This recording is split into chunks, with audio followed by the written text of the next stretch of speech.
جی مدنی channel کے ناظرین، آج ہمارے ساتھ دو بچے ہیں اور ماشاءاللہ سے وہ جو ہے ان کا آج کا موضوع ہے کامیابی کا معیار سچ یا جھوٹ. تو انشاءاللہ عزوجل وہ اس پہ مکالمہ کریں گے. انشاءاللہ امیر اہل سنت کی طرف آخر میں وہ انشاءاللہ جائیں گے. تو بڑھتے ہیں بچوں کی جانب. صلو علی الحبیب صلی اللہ علیہ وسلم. یہ رزق والا موضوع ہے. ویسے وہ جھوٹ کے فوائد بتائے گا ایک بچہ. وہ جھوٹ میں فائدہ ہے نہیں.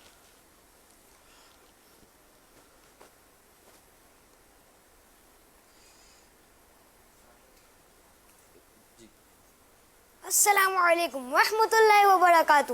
بغیر بلائے آپ ہی کہتے ہو. وعلیکم السلام ورحمۃ اللہ وبرکاتہ. کیف حالک؟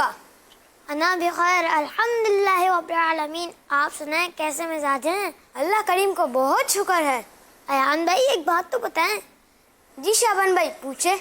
کامیابی کا معیار سچ ہے یا جھوٹ؟ یہ بھی کوئی پوچھنے والا سوال ہے. لازمی سی بات ہے کامیابی کا معیار سچ ہی ہے. مگر آج کل کے دور میں لوگ کامیابی کا معیار جھوٹ سمجھ لیتے ہیں. اچھا وہ کیسے؟ آپ مارکیٹ میں پھل لینے گئے ہو؟ جی گیا ہوں. اچھا آپ فرض کرو آپ کو خربوزہ لینا ہے اور خربوزے والے کے پاس خربوزے پھیکے ہیں تو آپ خریدو گے؟ نہیں بھلا میں کیوں پھیکے خربوزے خریدوں گا. لوگ کہتے ہیں وہ سچ کہہ رہا ہے اسی وجہ سے خربوزے بیچ نہ پایا. تو کون سمجھدار آدمی پھیکے خربوزے خریدے گا؟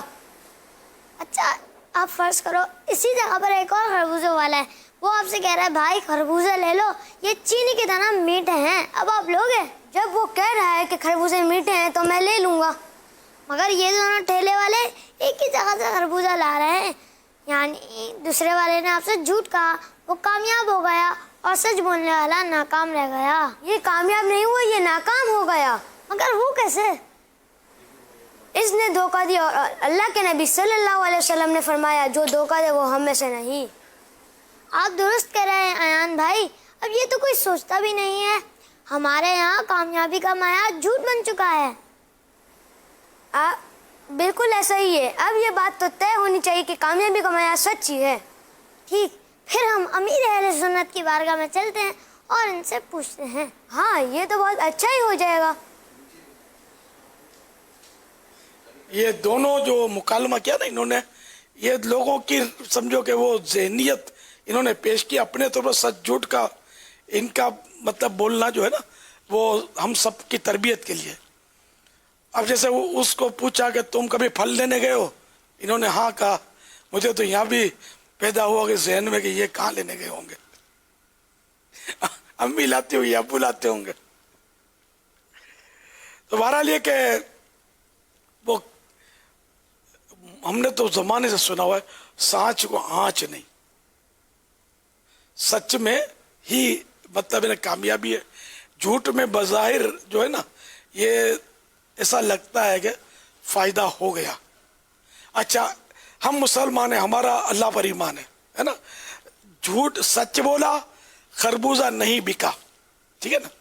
اس کو جو رنج پہنچا غم ہوا اس پر اس کے لیے ہو سکتا ہے کہ مغفرت لکھ دی گئی ہو. ثواب کا وہ حقدار ہوا کہ سچ بولا اس نے اور صدمہ دل پہ لیا.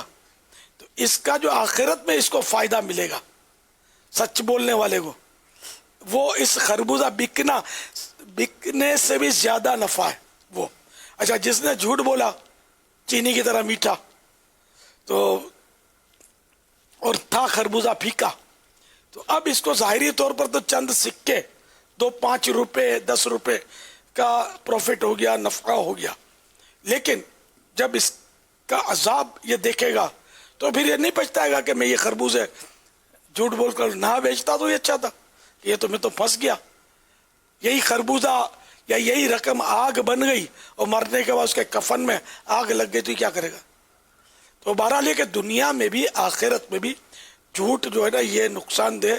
جھوٹ بولنے والے کا دنیا میں بھی منہ کالا ہے ان مانو کر کہ اس سے لوگوں کا اعتماد اٹھ جاتا ہے کا بھروسہ نہیں کرتے. یعنی یہاں تک کہ وہ جھوٹ بولنے والا سچ بھی بولتا ہے نا کبھی جو ہر جھوٹا کبھی نہ کبھی سچ بولتا ہی ہے تب بھی لوگ اس کا اعتماد نہیں کرتے اس پر بھروسہ نہیں کرتے. اور سچ بولنے والے پر لوگ بھروسہ کرتے ہیں. جو دکاندار سچ بولتا ہے نا جس کا پتہ ہو کہ یہ سچا تو گاہک اس کے پکے بند جاتے ہوں گے. جو جھوٹا ہے نا وہ ایک آدھ بار جو پھنس گیا نا وہ دوبارہ اس کے قریب نہیں جاتا ہوگا. اللہ کریم ہم سب کو سچ بولنا نصیب کرے کہ سانچ کو آنچ نہیں. صلو علی الحبیب صلی اللہ تعالی علی محمد